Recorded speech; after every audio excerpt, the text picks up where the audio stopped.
welcome to Marissa's Kitchen. Today I'm excited to be part of a second collab, a collaboration of awesome other YouTubers that are also doing Trim Healthy Mama and trying to focus on health and nutrition and stay healthy during this crazy pandemic. And so we wanted to come together for a second time and just give you guys some encouragement, some things that we've been doing in the kitchen. Be sure and check in this video's description for the playlist with all the other videos, and I hope that you will check those out. And I would like to thank Claire at Cookie Crumb Fun and Katie, the Ironheart Mama, for hosting this collab. And check out a week from today, they are going to be hosting a live giveaway on YouTube at 8 p.m. Central, and check that out next Monday. If you haven't checked out our last collab, I did talk about sippers and I talked about walk videos that I'm still doing like every day.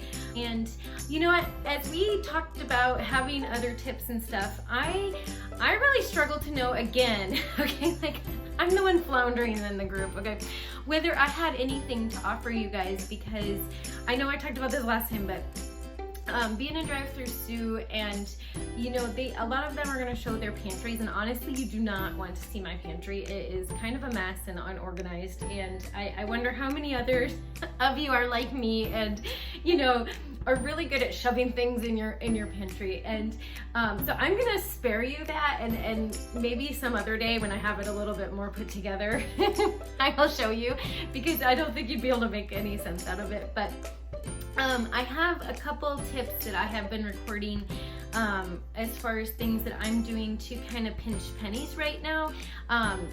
Financially, we are okay, but I know that things are probably just gonna get tighter, and so I'm kind of forward thinking in that. So I just had a couple little penny pinching ideas that I had as I was cooking.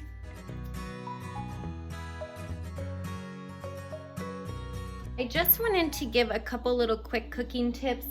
Something I have done for a long time is never use the full amount of meat that a lot of the recipes in the Trim Healthy Mama and Trim Healthy Table cookbooks call for, just because meat is expensive up here in Alaska, and you know, you can sometimes find stuff on sale, but I like to stretch it. So sometimes if it calls for 2 pounds of meat, I will just put 1. Or if it calls for 2 pounds of meat, I will double the recipe. So that's kind of what I'm doing tonight. I'm making the Whoop Whoop soup from, that's a funny name to say, and from the Trim Healthy Table cookbook. And I had 2 pounds of meat, and I am 1.5ing the recipe. And so I'm just stretching it that much farther, and not using the 2 pounds for just one batch. Another little tip is to not use the full amount of fat that the recipe calls for. So earlier this week I made the blackened chicken, black bean and mango from the Trim Healthy Mama cookbook, and I did not use the tablespoon of butter to cook the chicken in. I just used cooking spray and let my frozen chicken cook like I had frozen chicken tenderloins, so they make kind of like a broth when you cook them, or a little bit of liquid. And that is a way that I, you know, I often don't put the full amount of butter. If it calls for butter or coconut oil, I'll sometimes use half. So that is some way that you can just stretch those things just a little bit right now when, you know, when we're all having to be a little more conscious of what we're using and if we can find it at the store or how much we're spending. That's some things I've been doing. There's also a grilled cheese hack. So I don't know about you, but our family loves grilled cheese, and I've been enjoying a lot of crossovers with nursing, and so it is a way to save on butter when you are making grilled cheese. So I'm not sure if the view will quite work, but I was going to include that in this video.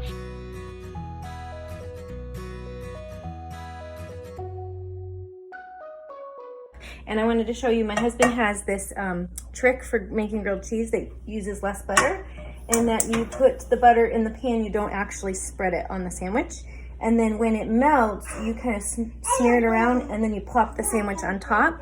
And then I'm gonna take the sandwich off when it gets brown on that side, put a little more butter, and then flip it over and put it in the pan. So it's just like a little grilled cheese hack. Okay, so you can see the butter's bubbling, and so I'm just gonna go ahead. I had moved it around with my spatula, and sometimes I will move my sandwich around a little bit to soak up some of that butter. So this is like when you're at crossover stage, and I'm eating crossovers because I'm nursing, then you get to enjoy things like bread and stuff that has fat in it. I forgot to mention that another trick is to cover your grilled cheese, and then it'll melt the cheese a little bit quicker. So I don't know if I also learned that from my husband. I have the heat up pretty high. Oh, I am notorious for getting grilled cheese pretty brown. Okay, where's the butter? Probably about a teaspoon. And I don't know if you've noticed, but when you try to spread stuff on your bread, you're probably doing more like a half a tablespoon or maybe even a whole tablespoon. So there I just melted the butter and spread it around, and then I put that in there, and I turned my heat down a little bit. I had it way too high, and then I'm gonna cover that up. So I know this probably sounds really simple to be getting grilled cheese instructions. All right, let's check the grilled cheese and see. One trick is if it's browning too much on one side is, that side's getting pretty bad, is to keep flipping it. I also learned that from Jim. All right, I'm gonna cut this in half and share it with my hubby, who's been waiting patiently for his lunch.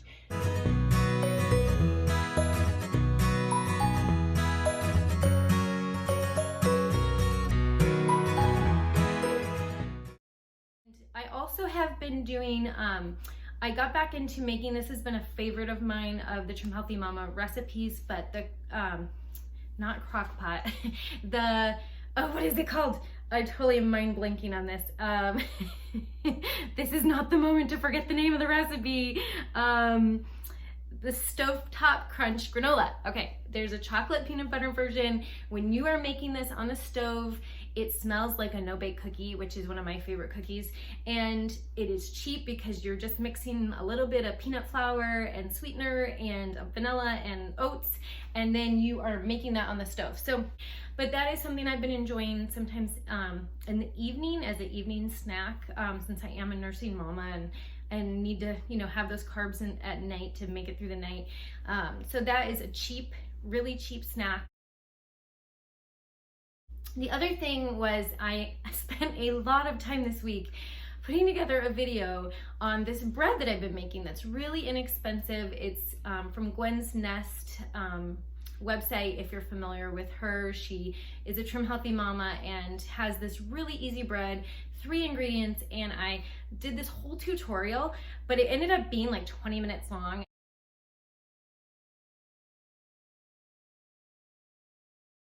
And I just wasn't sure if I would keep like any of your attention for that long. So I am going to post that as a separate video and be watching. It might be my next video, I'm not quite sure, will be the tutorial. So if you are interested in, maybe you have a little more time on your hands, I don't know, and you want to learn how to make artesian bread, that is on plan. Be watching for that video because it is very inexpensive.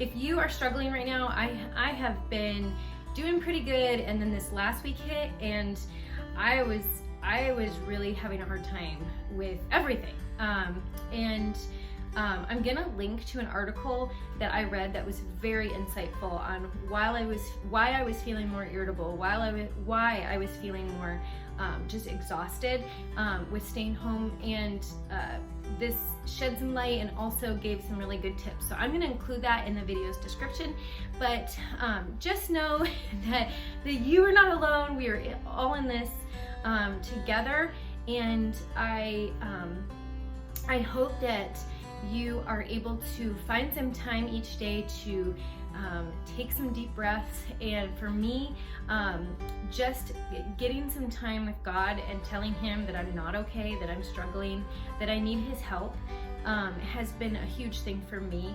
I have a devotional that I wanted to show you guys, but it is stuck in my stack of books that I use with my little tiny counter tripod, and so I'm gonna grab it really quick to show you, because this book has been just very encouraging for me.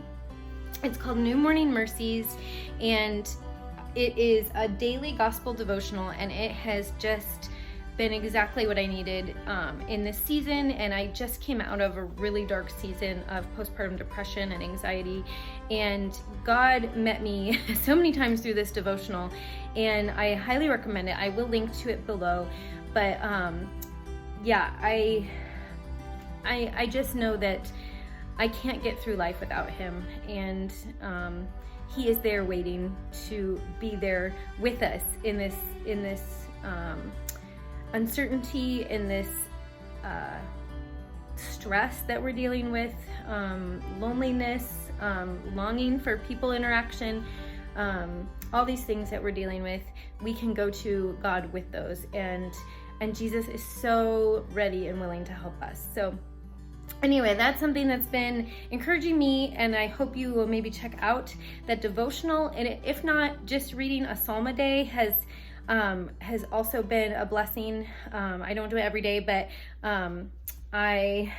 that is one way that I just decompress and find some hope, and I hope you will do that as well.